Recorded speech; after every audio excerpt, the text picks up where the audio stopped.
Porque el que santifica y los que son santificados de uno son todos. Esta segunda parte la he titulado Jesucristo compartió nuestra misma condición.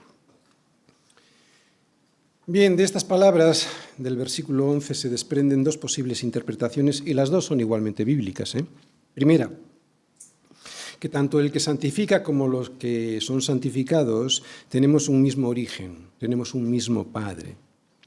Es evidente que Jesucristo es el Hijo de Dios y sin embargo nosotros lo somos porque Él nos da vida eterna, de un mismo Padre. Pero, segundo, tal vez el autor se refiera a otra cosa, porque el contexto en el que estamos, él acaba de mencionar la necesidad de que el Hijo de Dios debía participar de nuestra misma naturaleza humana para así poder hacer la obra de santificación en nosotros. Recordemos que en el versículo 10 nos dice que sus sufrimientos como hombre eran necesarios para poder llevarnos a la gloria, y unas líneas más adelante, lo veremos cuando prediquemos los versículos del 14 al 17, dice que quiso compartir con nosotros una misma carne y sangre porque debía ser en todo semejante a sus hermanos. Por lo tanto, y en este contexto y siguiendo este mismo hilo de argumentación, cuando dice de uno son todos, a lo que el autor apunta no es tanto a un solo origen, el del Padre, sino a una única condición, de una sola humanidad, somos Él y nosotros, la que Jesucristo quiso compartir. De uno son todos no habla tanto de un mismo origen como de una misma condición, la humana.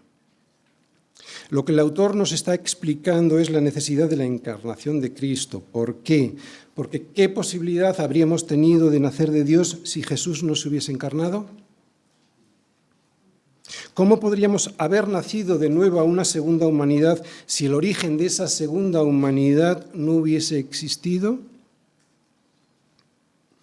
¿Cómo habríamos nacido de Dios sin Jesucristo hecho carne? ¿Y cómo hubiésemos resucitado a una nueva vida si primero Él no hubiese muerto y después resucitado? No habría resurrección. ¿Por qué? Porque no hay resurrección sin un cuerpo que resucitar. Así que de uno son todos significa de una misma condición, la humana, Jesucristo y nosotros.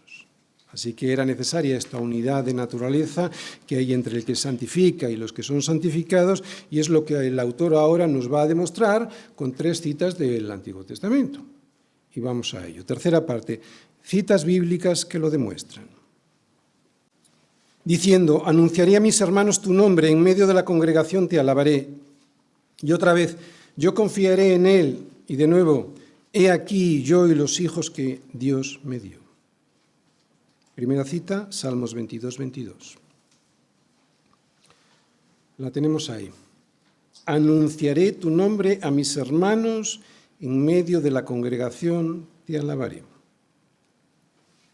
Este Salmo 22, que es un salmo mesiánico, comienza con David clamando de la siguiente manera, y seguro que todos os acordaréis. Dios mío, ¿por qué me has desamparado?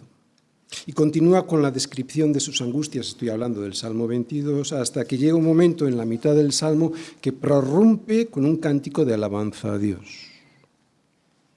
Estas palabras del principio del Salmo profetizaban el sufrimiento del Mesías en la cruz del Calvario, y sin embargo el autor de Hebreos no menciona estos sufrimientos del inicio del Salmo, sino que solo cita la alabanza a Dios que viene después de lo que ha sufrido. Sino que solo cita la alabanza a Dios después de lo que ha sufrido, Comienza con un grito de dolor, me refiero al Salmo, un grito de dolor y desamparo, Dios mío, ¿por qué me has desamparado? Y termina con un cántico de alabanza. ¿Por qué usará el Salmo 22 el autor de Hebreos? El autor de Hebreos acierta plenamente citando este salmo porque en él podemos ver al Mesías después de haber sido perfeccionado para su ministerio a través de las aflicciones, primera parte del salmo, alabando a Dios, segunda parte del salmo, delante de toda la congregación de Israel. Y acierta plenamente porque lo que nos ha estado intentando enseñar el autor de Hebreos en los versículos del 9 al 10 lo podemos aprender fácilmente en el Salmo 22.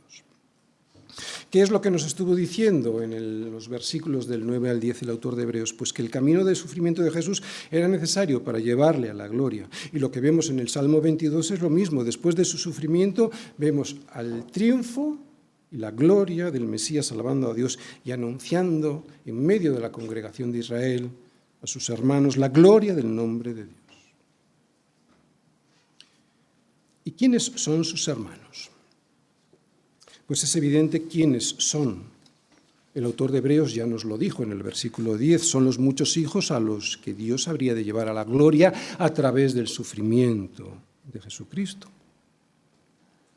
Hoy la congregación de Israel es la Iglesia y los que componen esta congregación son los hermanos de Jesucristo, aquellos a los que ha santificado por su muerte y por su resurrección para que el Padre los pueda llevar a la gloria.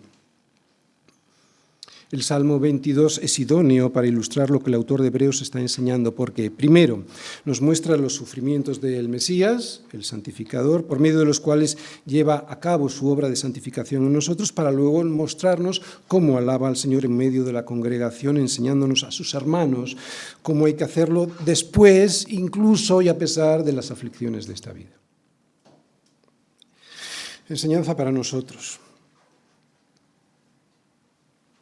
El resultado de la gracia de Dios en tu vida, si realmente has recibido esa gracia de Dios, ha de ser el siguiente: buscar la santidad.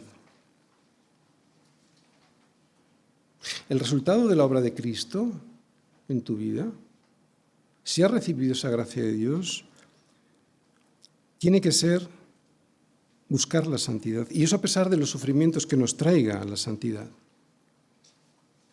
para poder alabarle. Salmo 22. Es lo que nos dice Pablo en Efesios 1. Quiero que vayamos todos a Efesios 1, versículos del 4 al 6 para leer. Dice así Pablo, que Dios nos escogió en Cristo antes de la fundación del mundo. ¿Para qué? Para hacer lo que nos da la gana. Para que fuésemos santos y sin mancha delante de Él.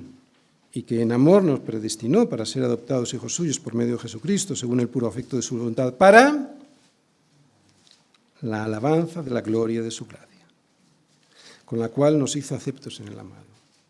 ¿Sí? Somos salvos para ser santos y sin mancha, para la alabanza de la gloria de su gracia. Y la alabanza de la gloria de su gracia solo se hace en nuestra vida con una vida de santidad.